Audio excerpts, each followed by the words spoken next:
Well, he beat us. We just parked the car here, coming off the roll. This is the lighthouse. This is the lighthouse bar. One bar. A bar and grill. Oh no, not a grill. We hang out here, and this is the office in here, and this is the visitors' berths. And we're just going to go straight down. There's our briefing room in there, and this will become a hive of activity with not only tourists but all the sailors and stuff. So we'll come down and say g'day. Oh, what a hot boat. G'day. How are you, mate? Good to see you. He looks good, eh? He looks good. Oh, what a good looking boat. Japers. Well, you're in t-shirt. I'm still, fresh out of bed an hour ago. Well done. Good to see you. Yeah. So, boat looks good. You look good. Oh, I need a mic. Haven't got... Oh, no, there's a mic for you. There you go. Stick that on your shirt. Okay. Yeah, boat looks... I forget how good your boat looks.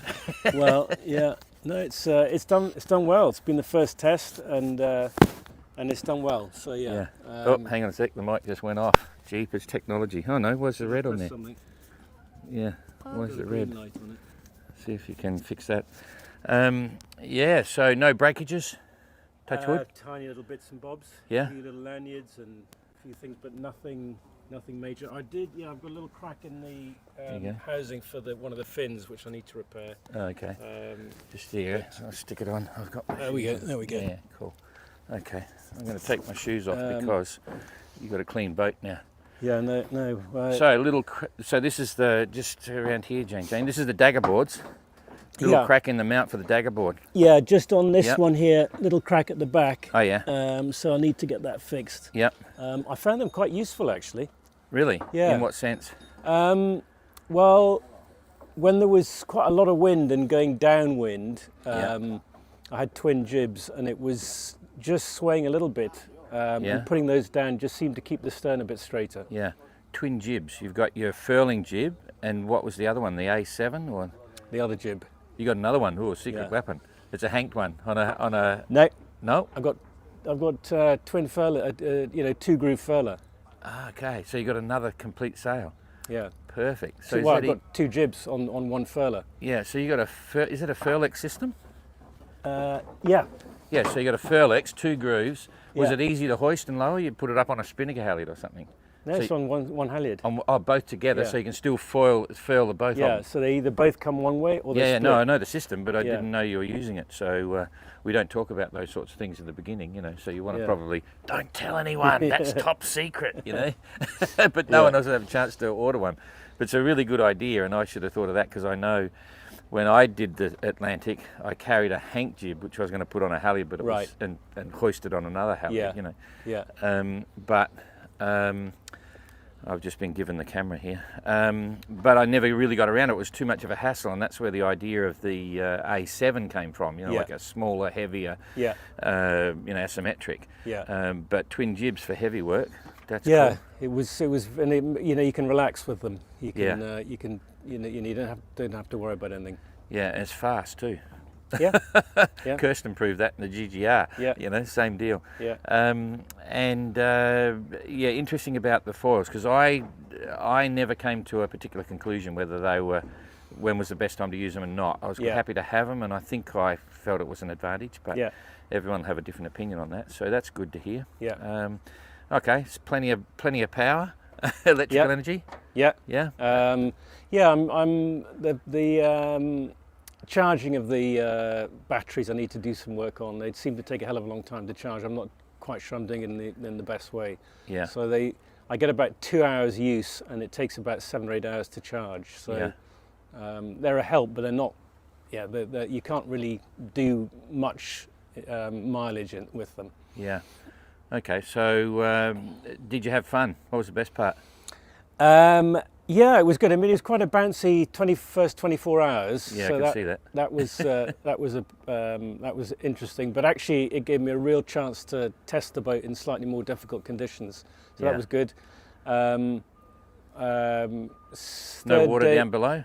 No, a lot of water on the boat. But I had this closed, that open, and there was nothing in the boat at all. Yeah. So that was good. Third day, I was a little bit sort of, okay, we've done that now. Now what do I do? And then fourth day, I just really relaxed into it and thoroughly enjoyed it. So, yeah, I'm really looking forward to the next bit. That's cool. Good to hear. That's, Yeah. that's the way it works. It's exactly what happened to me. You know, by the time you got here, you thought, yeah, it took me 2 days to nail the boat, like work out how to sail it. Did you round up very often? Did you get caught with too much main? Yeah, first day, about 1 in the morning, just coming past the TSS or coming. So we were passing the TSS with the TSS on our starboard. So there's quite a lot of vessels coming out. TSF, by the way, is traffic separation zone. Yeah. So we were then having to just make sure we kept away from the vessels that were coming out. Yeah. And I started with 1 reef. I went to 3 reefs and a reef jib, and I was still rounding up into the wind. So until I dropped the main altogether, and once I did that, then I had good steerage. Yeah, because one of the characteristics is it's not an excessively beam boat, but if you scale this up to a 40-footer, you've got about 16-foot beam or something, 17-foot beam, and as soon as you heel, it just goes. And it takes a while to get used to it. I rounded up probably 5 or 6 times in the first few days to nut it out. But anyway, and looking forward to talking to Jasmine, because she had an issue, a big one. Rounded up, couldn't get under control, boom hit her in the head, but the jib sheet caught. Did you chat to her on the radio or anything? Yeah, we chatted a lot, and whilst as we were approaching the TSS, and then I lost her on the radio altogether. Yeah. So didn't speak to her after after about 2, 3 in the morning. Didn't speak to her again. Yeah. Well, it sounds like she's having fun anyway. She's Yeah. learning a lot. And last night was an eye opener. I don't know whether you've been. I forget. Whether you've got tracking comms and so on, but the weather forecast wasn't necessarily correct, because there was huge contrast in boat speeds all over the place. I just lost, for me, I lost the wind about 50 miles off Lanzarote, off the north point of Lanzarote, and just crawled really. And then actually I just got puffs on the way down through the morning. Yeah. So I was varying from 2 knots to 5 knots, but mainly 2 knots. Yeah. That's cool. Well, it's civilised for us. When I got the ping this morning at just before 7, I thought, oh, that's nice. Yeah. I was awake. I watched it and stuff. Yeah. So that's good. And so in terms of your sailing experience on Little Wren now, that's the biggest trip, right? Yeah, certainly the biggest trip. It's probably doubled the number of miles I've done. I've probably done about 600 miles on it before, and then this is another 600 in one go. So. And what about sleep patterns? Because you're not a big solo sailor. You haven't done a lot of solo work. So. I've done most of my sailing has been solo. So although I haven't done a lot of long night passages. Yeah. So no sleep in the first 24 hours coming out of the TSS and with the weather, and then we got very clear of other vessels quite quickly. So on day 2, I was sleeping for several hours, and then I found I didn't actually need it, or either didn't need or wasn't sleeping very much. So I'm probably due a good sleep, but. The sleeping didn't worry me at all. There was no point that I was actually feeling tired. Yeah. But there was very little other vessels out there. Yeah. What routine were you doing for keeping a lookout, sort of thing? Like, did you have different things on? And Yeah, I got my AIS on all the time. I wasn't running my plotter all the time, so I was running AIS all the time, and I was turning my plotter on every couple of hours just to see what was coming at me from AIS.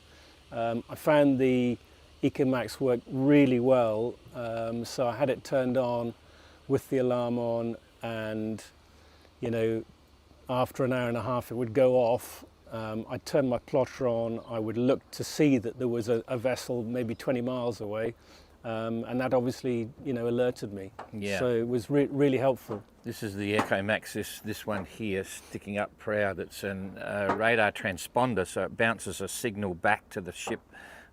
In a big way, you look like a 100-foot fishing boat, steel fishing boat, and it's like acting as a radar alarm. What about your wind vane? How did that go, or your autopilot wind vane scenario?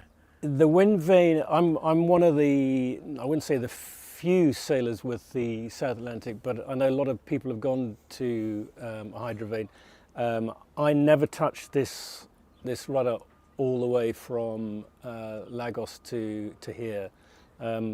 90% of it was on the wind vane, and it coped really well. The last day and a half I was using this tiller pilot, Yeah, because we had basically no wind at all. Yep. And there was nothing that the wind vane could cope with. But Well- it was a little concern of mine coming into this event as to whether I'd made the right call or the wrong call. But so far, I've been really pleased with it. Yeah, I have no surprises with that. I know Yeah. for a fact because I went across the Atlantic with the South Atlantic wind vane. Never touched the tiller, exactly the same as you, except for Yeah. autopilot occasionally. I think I used the autopilot for about less than 7 hours all the way across when there's no wind. Yeah. Virtually hardly ever steered, slept forever, bare poles, Yeah. for 11 hours, didn't touch it. So, yeah, it's a servo pendulum-based system, which for a fin keel boat is actually quite good because it's fast to react and quite powerful. And I have no doubts about the ability of that to go around. And for everyone that's listening, there's a interesting story on the news on the MGR website. On the news section, you'll see I wrote a story about looking after wind vanes and also learning how to fly wind vanes. But you obviously know how to fly with a wind vane. Yeah, no, it was good, really good. Yeah, that's cool. So you've settled in. This little trial run's done everything it's supposed to do. Yeah, I've got a few maintenance jobs to do and one or two little things to prepare, but I'm pleased to say that I'll be able to get hopefully quite a lot of downtime in Lanzarote and get myself prepared for the Atlantic crossing. So yeah, really looking forward to it. Yeah, fantastic. All right, all very good. I think that's probably enough. This was just a little trial run. Step back and look at this amazing little 580, looking very cool. So love the paint job. You looked really slick coming out of coming in. The sun's coming up, So, what about the crawling around up here on the foredeck? What's your experiences there? Yeah, I've obviously got a life jacket. I've also got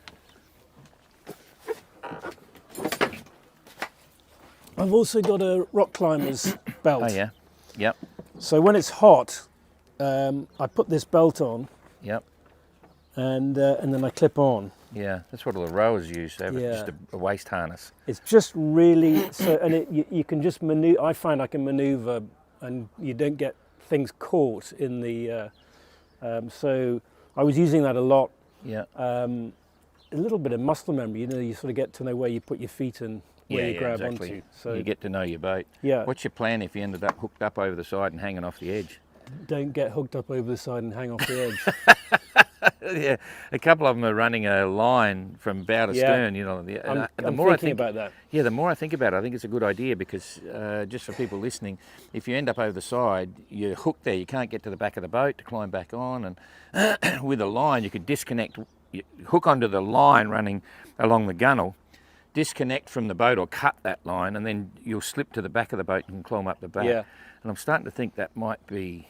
It's a very easy solution, isn't it? Yeah, it's sort of a bit reminiscent of all the loops on rowing boats, Yeah. when you can hang onto the line, and it might be, I'm thinking aloud on all sorts of potential new rules Okay. for safety, but anyway, Yeah.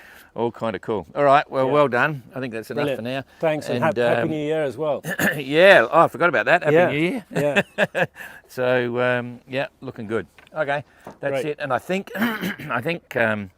Renaud's going to be next. There's some few standouts for performance. It's hard to compare no surprise. Yeah, Renaud's really flying. Kerry is really doing well on Yeah. origami. Pila was absolutely nailing it, but she's gone on a blinder out to the west and parked, and lots of fun stuff to look back on the tracker. So anyway, okay, that's it. Thanks, Brilliant. Adam. Cheers, See you thanks. later, and see you maybe early hours of the morning. I'm not sure when, with probably Renaud.